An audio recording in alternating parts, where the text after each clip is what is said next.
So welcome everybody to this week's Meditech Musings, and it's so wonderful to have Mitzi and Mary on board this week.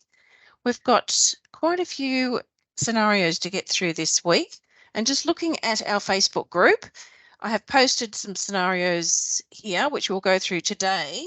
But before I do, just wanting to ask the people that did vote in this poll that I put up the week before, you wanted to know more about HR and payroll. If I need more information, so specific information, what do you need to know about HR and payroll? So if you want to send an email either to leanne@meditechtrainingcollege.com.au or inquiries@meditechtrainingcollege.com.au, then I'll be able to get answers for you. So thank you for that. But let's get started. Scenario number one. You're a disability support worker. Your client is Eric Taylor. He's 16-year-old, diagnosed with spastic diplegia. Am I saying that right? Have you heard of this one before, ladies? It's a type of cerebral palsy that causes stiffness and a contraction in the person's limbs. This condition has affected Eric's legs. He has extreme difficulty walking and moving around. He has a wheelchair at home, but he is now training to use his walkers. So he's setting goals about developing his skills, and a meeting is coming up to improve his mobility as soon as possible. So this is sort of stretching the skill set here of our support workers, I think, but I think it's something worth discussing. So as a support worker, and what I want you to think about are what are some skill development strategies you could do to assist Eric in improving his mobility. Now, presuming you don't know anything about cerebral palsy, and you've been asked to, assist Eric in improving his mobility as part of your role, what sort of questions do you need to be asking to develop his skills? First, I would approach the training college and ask for some upskilling. Yes, right answer. Yes, well, I don't know if we have. Yeah, gold star to Mitzi, that's right. I don't think we have anything on particularly on cerebral palsy, but we probably could direct you to some information. I'm sure our very qualified trainer. If they can receive physiotherapy. Right, okay, so whether that has been considered, yes. Yeah. Because it should be on the care plan, yeah. So if they have an independent physio, maybe it can be arranged that the support staff or the support worker can be present during the physio session so they can learn maybe how to encourage Eric to do his exercises when the physio is not there. Yep. Might get you to say that again. I forgot it. It was very good. Okay. Ask if he should have a physio included in his care plan. If go ahead. If Eric has his a set physio, yeah, it could be an idea to organize a support staff member to attend whilst the physio is there. So the physio like an alternative, so that they can have the exercises there, and the support worker can help do those exercises. Yeah. Exercises the support worker can help with. Yeah, another option might be hydrotherapy. Ah, yes.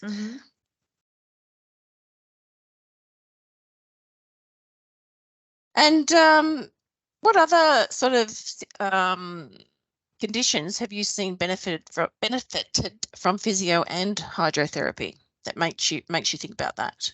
Strengthening the muscles, right, and helping with the stability. It strengthens your core as well as you walk across in the water. Yeah, you have that resistance without the fear of falling. It's more safe. That's given, of course, that the client likes water. So that's something. If they like water, even better, because they will be more motivated to move. Yeah. So really, if the support worker was asked about, helping Eric develop his skills, there's a bit of planning that needs to take place. Yeah. Yeah. And so when you're planning, you need to gather information. And the first port of call should be the Meditech Training College. I need to know more about complex behaviours. What courses do they have? Remembering those courses are all 3. And if, you're looking for specific information about it, particular condition, in this case cerebral palsy, we do have our RN on staff who can redirect you, and we may be able to find some information that you could read through on that. And there may even be information on different conditions within Meditech staffing resources as well, Mitzi. Do you have any resources like that on hand? No. Okay, But that's probably something we other could start building, you know? the other idea as well is obviously always contact your case manager. Yes. Bring Yeah. this up with the case manager, because the case manager can liaise with Eric's support coordinator and come Yeah. up with a plan. Yeah. Yeah. Because how do they we need to yeah. remember a lot of the time we are only service provision for NDIS clients. Mhm. So anything extra needs to come directly as a request from the support coordinator. Yeah. Yes. Yeah. Any extra treatment? So I mean, we can give feedback, ideas, suggestions. Extra support. support Yeah. Extra may support. not be covered Yeah. in the NDIS plan. Yeah. So It's also okay, go ahead, Mary. I was just going to say it's also helpful to find out what kinds of things the client likes to do, or what they'd like to be able to do. That helps to motivate them to to do their exercises. Well, that's sort of leading us into a similar scenario. So I'll move on from that, because it's about knowing what is the right type of question to ask. Yeah. To get that information out and having the initiative to ask those questions, I think is really important. Okay, so we'll move up to scenario number 2. This time it's Paul. He's moved from a residential aged care facility into his own apartment. He has Down syndrome, low vision, and other medical issues, and requires high-level support. He has an intellectual disability, so he can't plan ahead or organise his daily needs and care. Also has a physical disability affecting his mobility. He is at a stage to review his individualised plan with you as a support worker. Okay, he's got assisted living supports. He's got a mobility scooter, that's giving him more independence, but he wants to become more mobile in his home, and he's been learning how to prepare simple meals. So that's fantastic. To continue towards his long-term goals, he has requested a review of his plan, and he would like to make some adjustments. He would like to include physical therapy and get additional meal support, so he's getting proper nutrition in his diet. This sounds all very positive, and he needs help setting goals. So this is about the identifying what are the right type of questions to ask. And remember, I just want to remind everyone, there's the difference between open questions and closed questions. So what are the best types of questions to ask? I'll get you to answer that, Mary. I know we've talked about this before. Well, usually the case managers would be asking these questions, because we have we have an assessment form that that we use, and we use that to base the care plan on. Right. So we have questions like what I said before, what things would you like to do, or would you like to be able to do? Or what things did you enjoy that you'd like to be able to do again? So those kinds of questions. And like mainly those questions have been directed with home, like aged care clients, but when in terms of, we can apply it to NDIS clients as well, in terms of their goals. Like, okay, it might be that they've never been able to do something, but they've always wanted to be able to. So maybe it's something that we can somehow modify with the help of an allied health professional, or maybe their medical professional that can help in that, whatever the situation may be. Yeah. And we it's also really important to also remember to some of the support workers that may not have that much experience with NDIS. It's all about client choice. So we can, as case managers, we can ask them, what would you like us to do? How would you like us to support you? What? Yeah. So you're empowering them. Absolutely. Yes. So you're asking questions that's open questions. So an open questions is something like, what, where, when, how, and why. How, yes. yeah. Because they elicit more information from the speaker. As opposed to, did you like that exercise? No, I didn't. And then they don't say anything else. So just reminding to ask those open-ended questions, putting the person and being very person-centered. So that's called person-centered, isn't it? So what can somebody explain person-centered support for me for the group?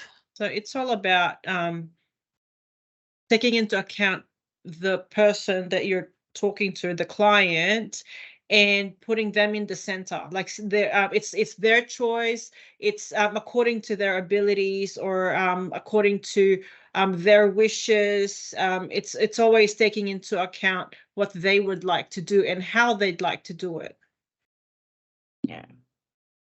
So really the support worker or the case manager or anyone asking these questions needs to think from the perspective of the client, and think and ask questions that elicit the response from the client to provide more further information about exactly what they want, rather than being told this is what you need.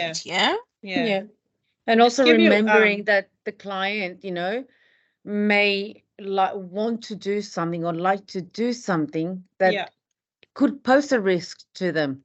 Yes, right. But this is always their choice. Oh, okay. Like if they want to go bungee jumping, it's their choice. It's their choice. Is that right? So if they want to smoke cigarettes, it's their choice, It's their choice. If the support worker does not approve of it, yes, the support worker can say, look, I'm not a smoker. Whilst we're in service, can you please not smoke while I'm here? Or please go outside. But you can't stop them from doing what they want to do. You as the support worker or case manager, was that somebody wanting to join the meeting? I just want to make sure. It sounded like someone was Sharon. ringing. Is everybody in? Yeah. Hello. Okay. Hi, that's Sharon. fine. Hey, Hello, Sharon, how are you? Good. Thank How are Hey, you? Sharon. Hello. It's great to have you here.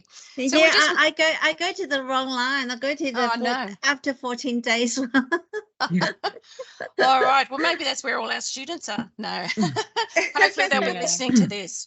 So it's being the client's choice, whether you as the support worker or case manager agree with their choice. And that's very much person center, putting the client at the center, putting the person at the center. So I think that's really important. A quick example, I've got a client who would like to go to a podiatry clinic as opposed to receiving a home service podiatry, because he wants to exert his independence in going to a podiatry clinic as opposed to just receiving it at home. So that's his choice. Absolutely. When you as the support worker might be thinking, oh, it's just going to be, so hard for him to get there, or that's going to be a challenge for him, or that's going to be a challenge for him. Yeah. Okay. That must be very challenging for the support worker and case manager in those situations, I would imagine. Yet another skill. I keep discovering skills that support workers need. I think during the week on the chats, we discovered problem solving. And I think we're coming up to that scenario where that came up. But firstly, we've got Stephen. Stephen's a 45-year-old man who was homeless, but is currently staying in short-term accommodation. He's been diagnosed with mental illnesses. He was diagnosed as being bipolar a long time ago, and although medicated, he still has episodes of mania where he believes he is immortal.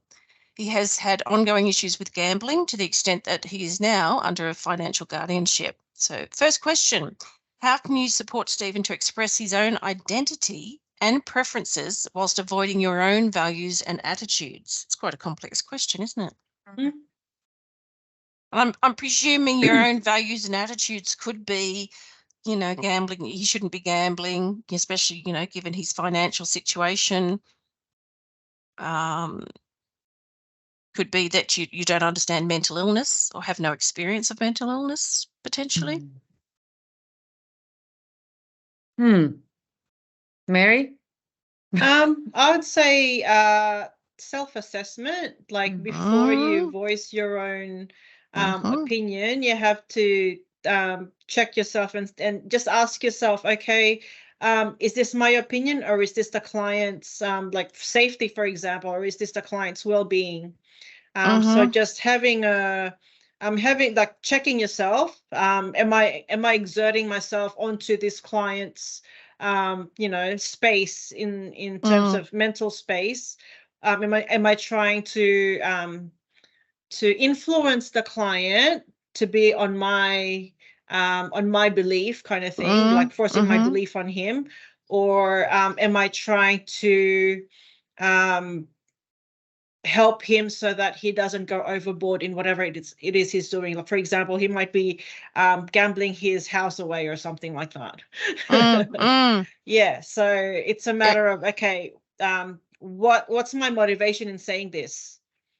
Do I just think it's wrong, or is, like, because everyone's got their own opinions or their own beliefs, do I just think it's wrong, or is it because it's actually going to affect the client's well-being? Yeah, exactly.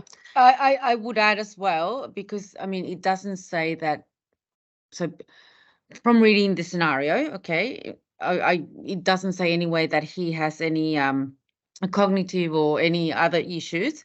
So being person-centered, okay, and because Stephen would know that you've been given the information of his issues, you would ask Stephen, how can I support you? Is there anything you would like me to do to assist you in not maybe in minimizing the amount of times that you gamble, or when you're going through an episode of mania, how can I support you? Or is there any triggers that can cause this behavior to exacerbate? It's person-centered always, As long as he doesn't ask you to, can you place a bet for me? So, Mitzi, it all sounded wonderful. I'm going to ask you just to give me some of those questions again. So, how can I best support you? What is it? Yeah, go ahead.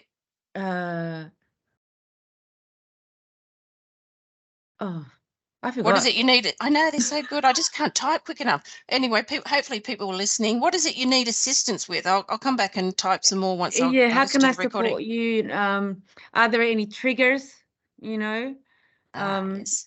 that cause this behavior to be exacerbate? What would you like us to do when you're having an episode of mania?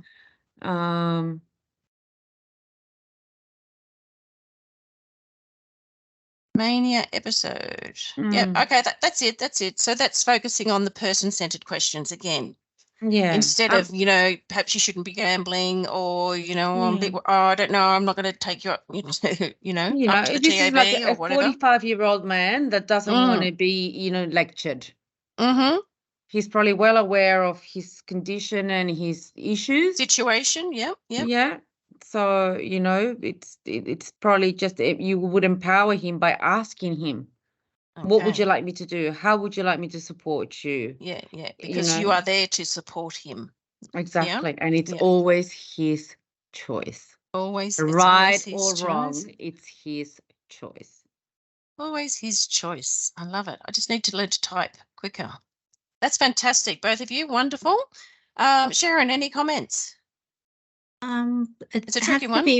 The tricky one, there has to be patient when we talk to him. So just listen what he wants, and to be as person-centered for him. Yeah. So, and then, try to not mislead him to the way we don't want to. Yeah. Yeah. And I think you've addressed question 2 there with whilst complying with your legal and ethical responsibilities. Mary mentioned that, taking them up to the tab or to place a bet for him or something like that, which would potentially be crossing the boundaries of your own ethical guidelines, let alone the organisational ethical responsibilities. And also considering duty of care and dignity of risk, how would you work respectfully with Stephen during episodes when he believes he's immortal? And I think you're already ahead of the game there, because hopefully you would have asked Stephen that before he had an episode. Yeah. Yeah. I think also with the clients or participants that maybe are, or not just them, but everyone, all our clients and participants, I think our support staff and us as case managers, we really need to always work on our empathy skills. It's a big one. Yeah. Keeps coming back every week, that one. All right, Yeah. wonderful, fantastic. Our experts are hot And to trot this week. Also, if we've got a behavior support plan, like if he's Right. got a mania, then there must be some kind of a behavior support plan so that we can manage whatever behavior we're faced with. And I think that's important for the support workers to know, because like if he was experiencing a mania, then they would need to know how to handle it, like triggers or anything like that. Yeah, and if you like as a support worker, if you ever come across a care plan that says, you know, behavior support or BHS in place, and you've never used one of these, please ask. Yeah. Contact the case manager directly. Ask them. If you haven't seen one, ask to see it. Yeah. Yeah, and if you don't understand what it's for, ask, you know, for the explanation. Excellent. Love it. And of course, you can have an individual care plan and a behaviour support plan. Is that right? Or you could have just one individual care plan or one behaviour support plan. That's what I've seen. That is it's that like right? having a dementia support plan, a diabetes management plan, an epilepsy management plan. Gotcha. Yeah. Okay, so this one came up and we had some responses from the community, which I'm very happy to see. So thank you everyone for participating. We're talking about Lena, an 85-year-old client who needs a support worker to take her to the local hospital for a specialist appointment. You have been allocated this job just at late notice. You arrive, the walker's broken, but it's sort of working okay. As you start driving to the hospital, it starts to pour down with rain. And so you ask for the disability parking permit from Lena, and she tells you she doesn't have one. So then you're thinking, oh, what are you going to do at the hospital? Where are you going to park? And you can't drop Lena off. She looks too unsteady on her feet to be left alone. So you don't know what to do. The problem is you need to park the car. You need to get Lena through the rain with an unsteady walker to the specialist appointment. What are you going to do? And no disability parking permit. So it's a very tricky situation. And what is the solution for this one? Before we read what the group said, what would you girls recommend? So it's going to be driving to the hospital. Usually the hospital has it's a 5 or 10 minute parking, 15-minute drop off. Yeah, like spot. A drop off thing. So they will be able to do that. In the case that they don't, then you would be going in there and just telling because usually you'd be able to see like at least some person in the entrance, and then ask them for help and just let them know, look, you know, this is the situation, and I'm just gonna drop off my client, bring them here, like she doesn't have a disability thing, and so look for your pick up drop off places, seek help from the hospital. Yeah, usually I'm pretty sure like the hospitals have got like a concierge style person. So I would park the client, given that the client is okay to be left by themselves, that they have no wandering tendencies or anything like that. So cognitively they're okay, but just mobility issues. I would leave them in the car. Approach the concierge or whoever would be there. Ask them, you know, can I please have a wheelchair because I've got a client that's unsteady. And possibly ask for assistance. Okay, excellent. And what about you, Sharon? Thank you. Yeah, we have to park on the same as Mary and Mrs. say that we have to ask someone from the concierge to help get the wheelchairs, and then ask the hospital information desk to monitor the patient or the clients while we're parking. Okay, Yeah. cool. And Fantastic. sometimes you can ask the hospital as well, that person, the information person, just say, look, I have this, as you can see, I have this issue with my client. Can you point me in the right direction of the best place to park? Yeah. So, yeah, definitely. Or, I need help in this situation. So seek help. Yeah. Okay, all good answers. Let's just see what the guys said here. One said, I'm going to park in the disability spot regardless. Okay. Just leave it. I'll let security know that I've parked in that spot and explain the situation. Yep. Two people said that. Yeah, I think that's valid. fantastic. Yeah, go for it.